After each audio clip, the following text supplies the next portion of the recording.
हरे कृष्णा प्रभु जी, ISKCON Ranchi में आपका बहुत बहुत स्वागत है। प्रभु जी, हमारा एक प्रश्न है कि हम लोग साधु संघ के इम्पोर्टेंस को कैसे समझें और अपने बिजी शेड्यूल में कैसे टाइम निकालें जिससे कि हम लोग साधु संघ कर पाएँ और अपने भक्ति को कंटिन्यू रख पाएँ।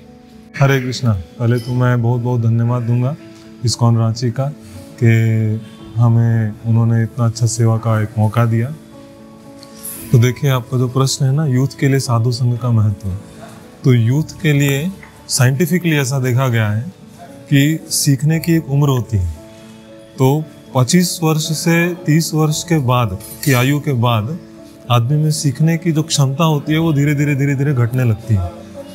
जैसे कि यदि किसी को गिटार सीखना है तो 50 वर्ष का एक व्यक्ति यदि गिटार सीखेगा, उसे डबल टाइम लगेगा सीखने में जितना कि एक 15 साल या 20 साल का लड़का सीखने में लगाएगा। तो जितना व्यक्ति यंग होता है उतना जल्दी जल्दी चीज़ों को कैच करता है, उसमें कैच करने का, सीखने का, अपने जीवन में उतारने की शक्ति बहुत ज़्यादा होती है। और इसीलिए यूथ के लिए साधु संघ का महत्व बहुत ज़्यादा होता है। क्योंकि कहा जाता है यदि आप पियक्कड़ बनना चाहते हैं तो एक शराबी के साथ रहो, शराबी के साथ कुछ दिन रहो, आप पियक्कड़ बन जाएंगे। करने की कोई जरूरत नहीं है, बस उसके साथ रहना है आपको। अब जैसा बनना चाहते हैं, जैसा संग वैसा रंग, अब जैसा बनना चाहते हैं वैसे व्यक्ति के साथ रहो, अब वैसा ही बन जाएंगे।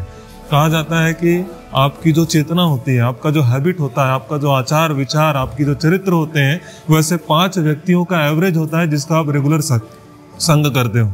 आपकी जो सैलरी होती है वैसे 5 व्यक्ति का एवरेज होता है जिसका आप संग करते हो। आपके एग्जाम्स में आने वाले ग्रेड्स और मार्क्स उतना होता है, 5 व्यक्तियों का एवरेज होता है जिसका आप रेगुलर संग करते हो। यानी कि आप उन 5 व्यक्तियों का एवरेज हो जिसके संग में आप निरंतर रहते हो। यदि उसी तरह से आप भक्ति में सीरियस हैं और चाहते हैं कि मैं भगवान का अच्छा भक्त हूँ, केवल भक्ति में नहीं, ये संग हर क्षेत्र में बहुत महत्वपूर्ण है। पढ़ाई करने वाले को भी यदि वो ऐसे लड़कों के संग में रहता है जो दिन भर खेलकूद करते हैं तो उसको पढ़ाई में मन नहीं लगेगा। तो यदि भक्ति में हम हैं तो इसका तो और भी ज्यादा महत्व है। शास्त्रों में बताया गया है, साधु संग सर्वशास्त्र को है, लव मात्र साधु संग सर्व सिद्धि होए। सारे शास्त्रों में बार बार हर एक पन्नों में, हर एक श्लोक में, हर एक पेज में, हर एक तात्पर्य में एक ही बात कहा गया है, साधु संग लो, ज्यादा से ज्यादा साधु संग लो, क्योंकि एक क्षण का साधु संग भी आपका जीवन परिवर्तित कर देता है। यहाँ तक कि चाणक्य पंडित भी कहते हैं, शैले न माणिक्यम मौक्तिकम ना गजे गजे साधवो ना ही सर्वत्र चंदनम ना वने वने।